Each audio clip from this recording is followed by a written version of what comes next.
to another episode of Black Man's Thoughts. I wanted to talk about this whole Democratic ticket. You have Biden and Kamala. I think her name's Harris, Kamala, or whatever. And a lot of people are up in arms about it. And here go my thoughts on it. When has the Democratic Party ever made our lives better? Think in the last 10 years. Think of the last 10 years on when you were sitting at home and you were just like, you know what? The person that's in office, man, has really changed my life. I don't ever remember a time that happened. I don't ever remember a time where we're sitting at the house and we're like, thanks to X, Y, and Z, whoever's in office, because without him, I am living so much better. I wouldn't be living this good. At some point in time, we have to start, we have to start asking ourselves, is this just a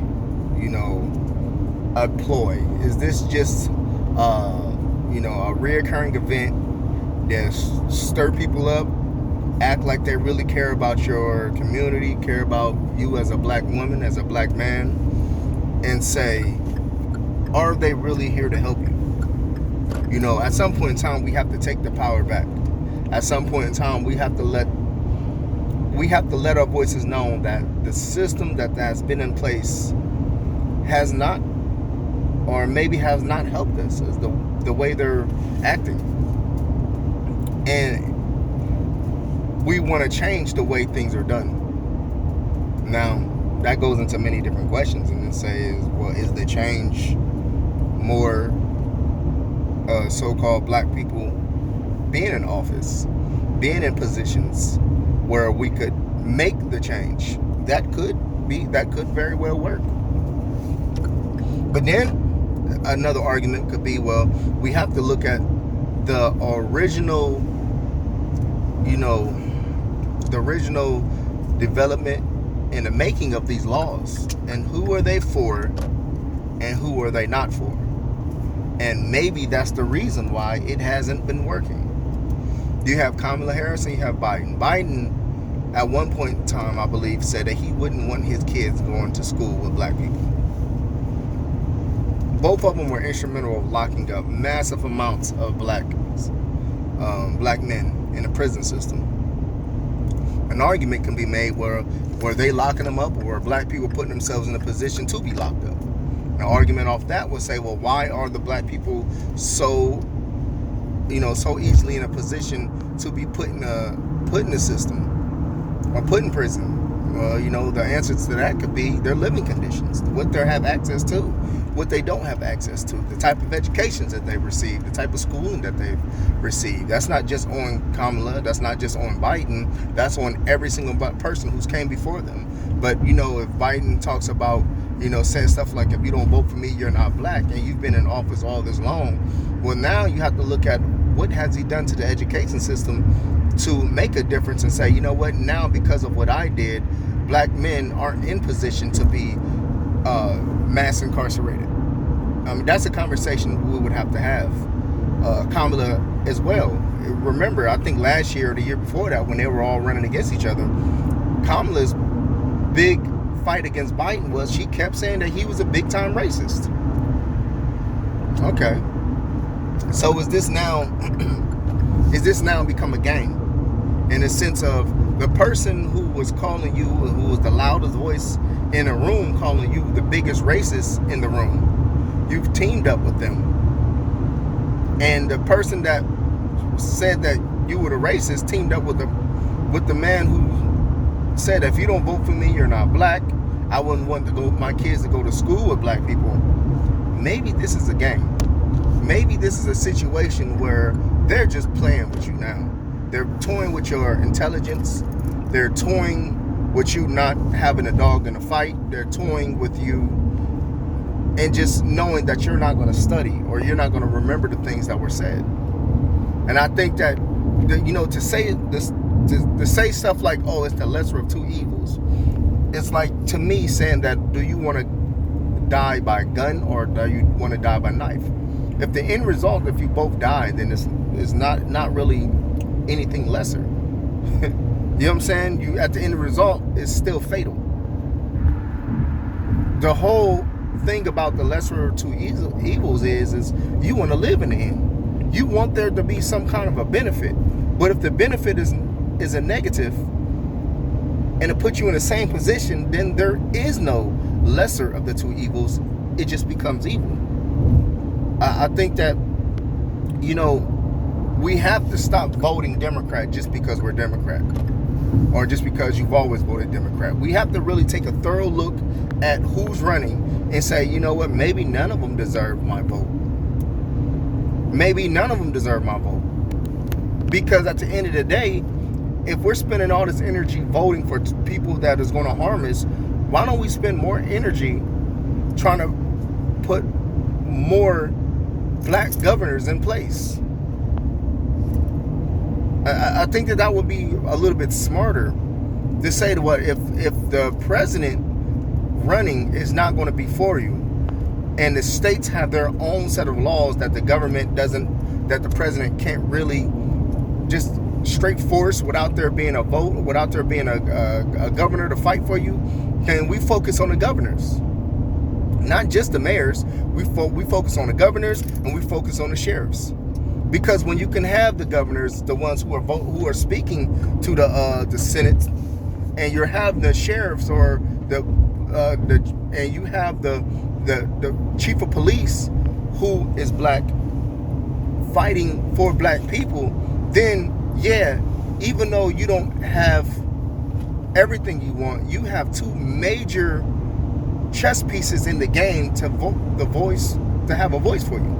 So instead of pushing so hard for the presidency, let's push more harder for black governors.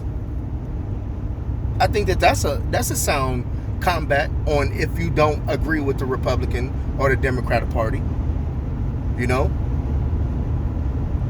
But to say that we're going to just vote Democrat just because we don't like Trump, I'll be honest with you, I don't like Trump either. But I will say this: I would rather vote for a complete racist, an outward racist, than vote for somebody who acts like they're my friend, but behind my back they tear me down just like the racist. At least for the outward racist, you know exactly what you're going to get. Trump, you know he's not going to be for you. He's going to tell you straight up. He's going to make it blatant. When you have a Democratic Party who acts like they're for you and they get you all riled up, they go into your communities when it's voting time, they roll up their sleeves like they've really been putting in work, and then you give them all this vote and you got your hopes up and they go and take all your money out your community, they mass incarcerate your brothers and sisters, you start to realize, man, wait a minute, not only are he's not for me, but he made me feel like an idiot and bamboozled me. You know? We have to have some pride for ourselves. We got to stop allowing these people to come into our neighborhoods and act like they love us, and well, not love us, but act like they really care about your communities when they don't live in your communities. They don't never been in your communities. All of a sudden, during election time, all of a sudden you see all these doggone Democrats all in these black churches, and these damn pastors eat that stuff up. Oh, we on TV. We about to get some extra in the collection plate. But around the corner, you got brothers and sisters in that same community who are hungry, who are on drugs, who don't have electricity, who got one foot in, one foot out the streets and don't know how to get up off the streets. These pastors ain't set foot out that doggone church to help their own community. But all of a sudden, they can get on TV and act like they so for the people when Biden and all these Democratic people come around just so they can get that publicity and say our church was on TV and we got connections to the president. But you ain't really help out your community anyway. All these Sambu pastors up there taking pictures and having these Democrats coming to your church and take pictures and hold Bibles and press conferences and sing Kumbaya and watch Roots with you. And all of a sudden, when they get elected, you'll never see them again. You'll never see them again. You'll never see them again, man. I just think that we have to be smarter, man. Kamala Harris and Biden, I think they're just toying with you, man. A lot of people say, oh, you know what, stop bashing black women. Black women has nothing to do with are they the best for my black community. That has nothing to do. We have to stop having these, side beefs. Everybody's not going to agree with the choice, and you have a right to say either you do or you don't. That doesn't mean that you are bashing any group. That just means that you have your own opinion. And in my opinion, and many other opinion, that this isn't a good ticket. This is a terrible ticket. And the reason why Biden picked Kamala Harris, who was calling him a racist, is because if you look at the polls, black people and black college kids, they don't trust Biden. Biden does not trust. As a matter of fact, I think there was a poll, and most of Americans trusted Trump over Biden. So what he did was go out there and say, in order for me to secure up this, I need the black vote. So what did he do? He went out there and got a black person who was calling him a racist to run with him. You think you think they really agree? Absolutely not. That was the reason why she was calling him a racist. But it's going to help her career later on. And later on, it's like you endorse me now, I endorse you when it's your turn. But yeah, that's my thoughts, man. Leave a post underneath, man. Leave a comment underneath and tell me what you think. I had to get that off my chest, man. I think they're toying with us, man. And we have to be smarter than that. Vote for your governors, vote for your police chiefs, and you know what? Maybe even have to join the police force in order to fight from within. That's a conversation too. You know what I mean? Join the fire department, join the police, have more black people in the chief of police and chief of fire. You know what I mean? Have more people going down, have more of our black people going down there and see who's running, who's on the House of Representatives, who represents the House, whose house is it to be represented? You know what I mean? What house is it? So I think that we have to start asking ourselves questions, because we're just going in circles every 4 years, every 2 years, whatever. We're going in circles, man, and thinking these people for you, but they're not. Another episode of Black Men's Thoughts, man. Y'all take it easy, man. Shalom, shalom.